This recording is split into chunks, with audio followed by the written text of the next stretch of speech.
আমরা এখন পুরো বাংলাদেশের বিভিন্ন শিক্ষা প্রতিষ্ঠানে হোক স্কুল কলেজ কিংবা বিশ্ববিদ্যালয় আমরা একটি জিনিস লক্ষ্য করছি যে আমাদের যারা শিক্ষক রয়েছেন শিক্ষকদেরকে একটি বাধ্যতামূলক পদত্যাগ করানোর একটি ট্রেন্ড চালু হয়েছে।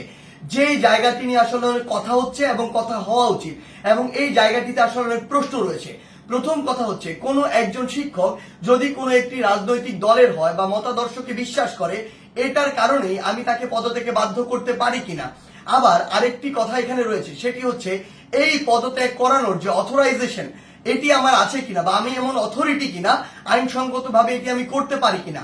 তার পূর্বে আমাদের বিশেষ কিছু প্রেক্ষাপটগুলো চিন্তা করতে হবে। আসলে আমরা আমাদের জায়গা থেকে যারা স্টুডেন্ট রয়েছে রানিং তারা অনেকে শুধু মনে করি যে আমরাই মনে হয় পদত্যাগ করাচ্ছি, কিন্তু আমরা জানি না এর পিছনে আসলে কি কি ঘটনা রয়েছে কিংবা কি কি প্রেক্ষাপট রয়েছে। যেমন আমি আমার বিশ্ববিদ্যালয়ের উদাহরণ দিয়ে যদি বলি, এই বিশ্ববিদ্যালয়ে একটি দল শিক্ষকদের একটি দল যারা তখনকার ক্ষমতাসীন রাজনৈতিক দলের একটি মদতপুষ্ট তারা ছিল। সেই জায়গা থেকে তারা যখন আমাদের এই যে আন্দোলন এই আন্দোলনের বিপক্ষে দাঁড়িয়েছিল, আবার অল্প কিছু শিক্ষক আছে এই সংখ্যাটি খুবই কম, তারা একদম নিউট্রাল জায়গা থেকে আমাদের আন্দোলনের পক্ষে দাঁড়িয়েছিল। আবার একটা বড় সংখ্যক শিক্ষক ছিল যারা আমাদের আন্দোলনের ঠিকই পক্ষে দাঁড়িয়েছে, কিন্তু তারা আমাদের স্বার্থ চিন্তা করে নয় বরং এই স্বার্থ চিন্তা করে দাঁড়িয়েছিল যে এরপরে যদি কোনো রাজনৈতিক দল ক্ষমতায় আসে তারা ওই রাজনৈতিক দলের আসলে একটি গুরুত্বপূর্ণ স্টেক হোল্ডার, তখন তারা এই ফলটি ভোগ করবে। অর্থাৎ আলটিমেটলি এখানে দুইটি ভাগ রয়েছে। আমাদের এটি মনে করার কোনো কারণ নেই যে আগের যে দলটি ছিল যারা আমাদের বিপক্ষে ছিল তারা বাদ দিয়ে সবাই আমাদের পক্ষে, বরং ব্যাপারটি এমন নয়। আমরা যদি স্কুল কলেজের ক্ষেত্রে এই বিষয়টি লক্ষ্য করি তাহলে আমরা দেখতে পাবো হয়তো কোন শিক্ষক হয়তো আওয়ামী লীগের রাজনীতির সাথে জড়িত ছিল, কিন্তু থাকে বলেই তাকে আমি পদত্যাগ করাতে পারি কিনা বা করানো উচিত কিনা। যে কেউ যে কোনো রাজনৈতিক আদর্শে বিশ্বাসী হতে পারে, কিন্তু আমার প্রশ্নটি হচ্ছে ওই রাজনৈতিক আদর্শে বিশ্বাসী হয়ে তিনি কি ক্ষমতার অপব্যবহার করে শিক্ষার্থীদেরকে চরমভাবে বাধা দিয়েছেন কিনা, শিক্ষার্থীদেরকে হেনস্থা করেছেন কিনা, কিংবা শিক্ষার্থীদেরকে কোনো একটি বিপদে ফেলেছেন কিনা, এই বিষয়গুলো আমাদেরকে লক্ষ্য রাখতে হবে।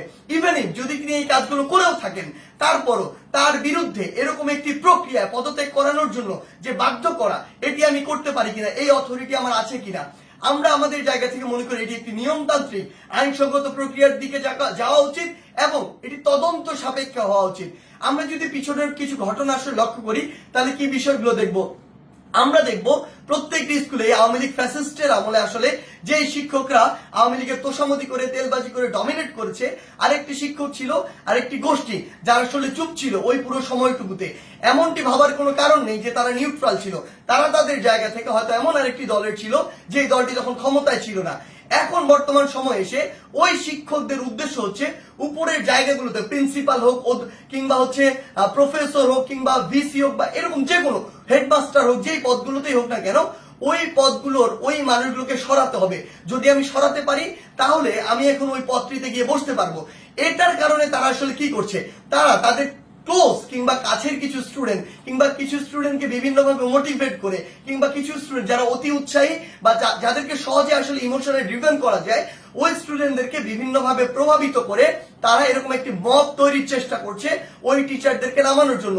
বলার সময় এমন ভাবে বলছে সে যেন একজন ফেরেশতা, কিন্তু আলটিমেটলি তার উদ্দেশ্য ওইটাই যে ওই শিক্ষককে স্টুডেন্টদের মাধ্যমে সরিয়ে স্টুডেন্টদেরকে জাস্ট টুল হিসেবে ইউজ করা হয়, সরিয়ে তাকে ওই পদটিতে গিয়ে বসতে হবে, এটি হচ্ছে তার উদ্দেশ্য।